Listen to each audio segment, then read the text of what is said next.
Today we discuss the glory days of Lineage 2, and we head over to the execution grounds. Scary stuff.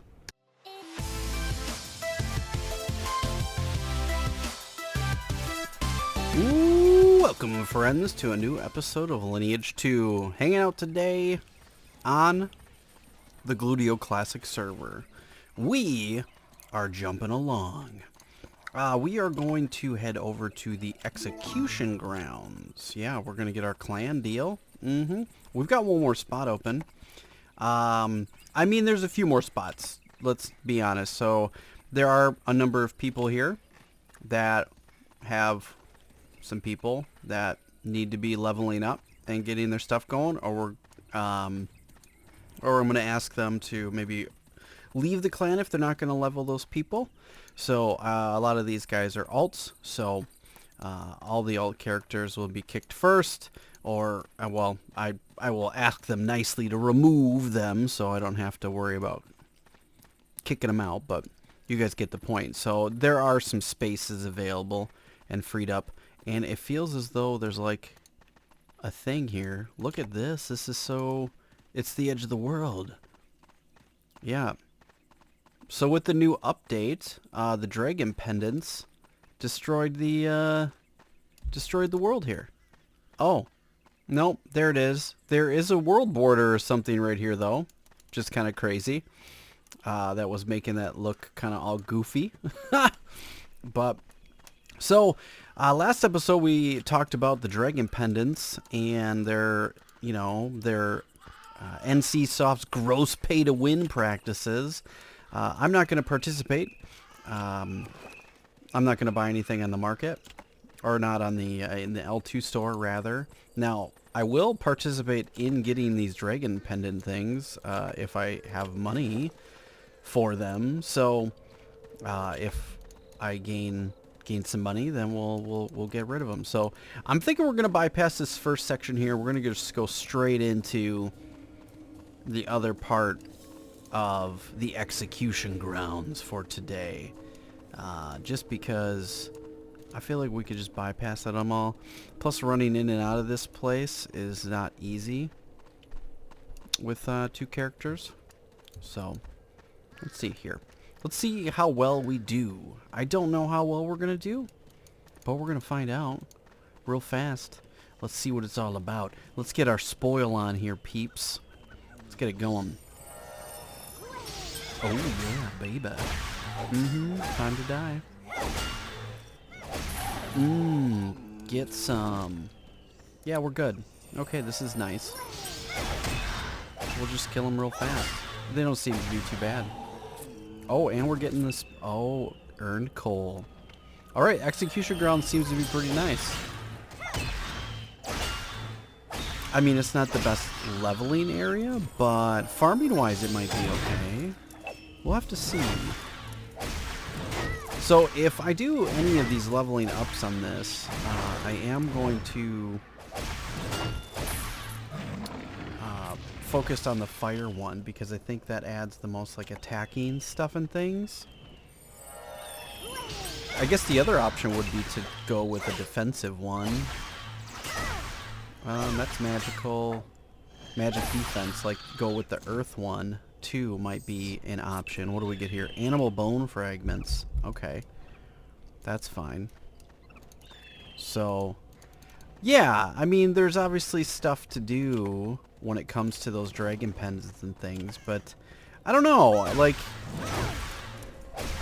I recorded that episode and I was kind of bummed out, and then one of you guys, we do, as a matter of fact, pointed out, he's like, well, I'm not one to compete for the top level, so it doesn't affect me as much as it would somebody else that's trying to be a top player. I play for fun, so I guess as long as I'm having fun, that's what we should focus on. My issue is that it's going to affect the economy in a negative way. Everything's going to get hyperinflated, just like the retail server has. And it's only a matter of time before the economy is just kind of wrecked, where it just costs so much money because everything everything can cost more money because people have now input a major influx of Adena into the mix for, you know, selling these pendants, you know, and that's going to drive the prices up for everything, which I guess in the long run, for me, if I don't buy anything on the market, I guess I could use this to my advantage if we think about this the right way. Instead of buying anything in the market, well, I mean, yes, I can buy things on the market, but this can really work to our advantage where we buy it, we stockpile as much stuff as possible, so when everything does get inflated, we can then sell it on the market and make a profit. That's kind of how buying and selling works, obviously. That's a huge gamble, of course, but we could really kind of use this to our advantage, I think, guys. What do you think? I think we're good. I think we can... I think I might stop selling stuff and things for a while. Or, well, I'll be buying stuff. Unless I see some sort of crazy deal, I might kind of hold off on the market. Because selling this stuff now would be, you know, the price I'd probably get for it now. But when the market is inflates itself after this event, which is going to last for a month, I guess, we will then have the ability to make more money. That's always a good thing, making more money. And that's really my driving factor, is buying and selling and playing the market. And, you know, working with leveling up the people and the friends in the clan. So I guess as long as I can continue to do that stuff, we're okay, right? I mean, am I annoyed with their issue? Yeah, I am. Is there anything I can do about it? No. My character's all wonky. Look at, I'm like on an angle. It's funny. Look at, I'm like all lean back.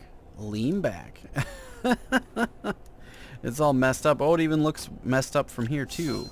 Like, I'm looking at it from Nalia's point of view, because it's doing the healing. It looks exactly the same. That's so funny. Duh. Let's get a screenshot of that. I'm like petrified. Look at this. It's so funny. Like, dude. Oh man. That's cool. So, you know, I guess for us, does it matter much? Yes and no. But we can probably... It's probably going to work to our advantage, maybe. I guess... I've only talked to the people on my Discord, because I usually stay off the forums, because there's usually no good information there. But that just looks so funny. That creeps me out. It really does. There's no like useful information on the forums, like I was saying. But some of the guys that are in my Discord, I asked them what the forums look like, and they just say it's just rage, rage from all of you guys in the community, and rightly so. I mean, why wouldn't you be enraged, especially if you're trying to compete to be a real top player? Like, this is a huge kick in the pants, especially if you've been working so hard. And now they've added these crazy OP items to the market. I don't know, man. It's crazy. Like, NCSoft really... I mean, doing this stuff, I can tell they really just don't care. They just don't give two shits about their players. They just want their money. And I mean, I mean, I guess I should say I'm not really surprised, because I guess I'm not. I mean, I know I might have sounded that way in the last episode, but yeah, I mean, I guess this was to be expected when you open a classic server. Let's get as much money from the credit card warriors as we can, and then move on. I'm just happy it's a stable server. are... So, there's a couple different ways to think about pay to win, or pay to play, or buy to play. There's a bunch of different ways. So, with pay to play, like Stealth, if you're going to play a character and a box, you're paying 20 to, 20, 25 euros a month to play. But with that fee, you're getting protection from, bad things. The server should be fairly stable, the economy should be stable, and there's going to be very little pay to win, or much less than in a normal server. Free to play, you have to either be okay with pay to win, the economy could get super hyper inflated. You kind of have to deal with a few of those things if you're gonna play on a free server. And obviously, financial means wise, all things they are, not everybody has the financial means to be able to pay a subscription fee, so they have to play on free to play servers. I get that. That's cool. You know what? That's why I play on a free to play server. I really honestly just don't want to pay the fee. I get it. So I guess I should just not complain about it. I have the forum and the space and the podium to be able to complain about it. And I can. So I will. I don't know. I mean, I kind of wonder where... I think a lot of people would say that Lineage 2 or NCSoft went wrong when they turned this into a free-to-play game. That might be true. Some people say it might have been before that. Some people might say it was when they released Goddess of Destruction after the after Interlude or whatever. I'm not exactly sure where that pinpoint is, but it's somewhere in that range, so to speak. That's my guess. You guys might have a more accurate idea of when that might be, when the downfall of NCSoft has happened. I don't know when that would be, though. I'm guessing it's shortly after Interlude, probably right before they implemented the free-to-play model. Because I feel like before then, like the C1 to C6 days were like the glory days, the heyday of the server. It was really good at that time. Like, it was really cool to be playing Lineage 2 at that time. And I remember that time quite vividly, mid-2000s, shortly after the game released. It was really... The game was like nothing you ever seen before. So it was very cool. I mean, there are predecessors to this game. Like, EverQuest, I believe, came out before that. I could be wrong. If I'm wrong, I apologize. But I know for a fact Ultima Online was before this game. I'm pretty sure EverQuest was as well. So this isn't the first game of its kind, but it was the first game that was in this type of art style and gameplay. UO is completely different than this game. So, it's much different. So, I mean, I don't know what point I'm trying to make is, but like, in the mid-2000s, this game was just like completely innovative. Like, it was just nothing of it, like, of its kind. And it was very cool. And then WoW came out shortly after that, and then these were the two that were kind of competing along with EverQuest and Ultima Online. And back then, I was still playing early 2000s to mid 2000s. I played a lot of Ultima Online and a lot of Lineage 2. I never got into WoW. I just didn't like it. I saw it, played it a little bit, and then checked it out. mid to late 2000s, I actually gave it an honest effort. Not enough. And then MP. just because I worked at Activision at the time and I got it for free, so I had the trial war chest. I think it was Lich King when it came out. That might be that time frame. I can't remember. But guys at work were playing it, so they invited me to come check it out. So I did. But they were all like in epics and all that stuff. MP. I don't know, I just could never get into it, so WoW was never my thing. So, but yeah, this game was nothing like of its kind. So I remember the early days of this game, and it was since then it's nothing like that, and I don't know that we'll ever get that nostalgia back. I really don't think we will. Maybe we will. I mean, maybe it'll come back. I don't think so, though. I mean, I get glimpses of it here and there, but not enough MP. Not like it was back then. Really not. I do wish it was like that, though. It never will be, though, because everybody... The thing about this game in mid-2000s, it was new. Nobody knew anything about it. Everybody that was leveling had to level. Everybody was there had to grind. You had to figure it out. There was no information about it. It wasn't, you know, widely known. So it was different than it is now. Everybody knows how to play all the characters, and the game's been around for 15 years, and people are all claimed to be Lineage 2 experts. So there's a lot of information out there for you to get right away on the right way or the wrong way to play the game, according to certain people. I obviously play the game my way, so I don't really care about anybody else. Some people don't like that. That actually rubs people the wrong way, but I know a lot of you guys that watch, you actually enjoy that.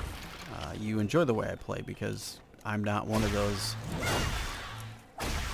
rush to the end PvP dubstep PvP players, content creators. I just do it differently, so, which is fine. Not everybody likes the same content, but I get that. So I think with that ability that everybody knows the game nowadays, that it's the nostalgia factor is gone, and it's completely not like it used to be in the early days, in the first early chronicles of the game. So, and we'll never ever get that back, I don't think. Especially with, I mean, even on private servers, you can kind of try to get a feel for it, but even then, either you have to deal with pay to play, or you have to deal with pay to win, or you have to deal with low population on servers. It's never going to be like it used to be with Lineage 2. And slowly each day it goes further and further by the wayside, I believe. I hate to say that, but I think it's a sad truth. Some of you might not agree with me, but I think there's glimmers of hope that come every time a new server populates, but then that hope gets diminished each time that server is open for 2 or 3 months and then closes, and then a new one opens again, rinse and repeat, and each time that cycle happens, that hope gets lost a little bit more and more. That's just kind of how I feel about it. Nah, not everybody will agree with me, but that's kind of how I feel about it. You guys might think differently. I'd like to talk about it and discuss it with you guys. Just leave me a comment down below, and we can discuss things and see how you feel about it. But I really think that's the kind of the direction of the game. Will it ever completely die off? No, I think there's always going to be a private server to play on. Somebody's going to try to keep it alive, because there's just such a good community. Well, good community, that's the wrong word to say, but there's a good amount of people that still want it in their life and enjoy the game. That's a good screenshot. I like that one. So, alright guys, I hope you've enjoyed this episode. If you did, please stomp the like button. It really helps me out. It shows your support. Lets me know that you want to see more. As always, please like and share on your favorite social media. I'll catch you guys in the next episode.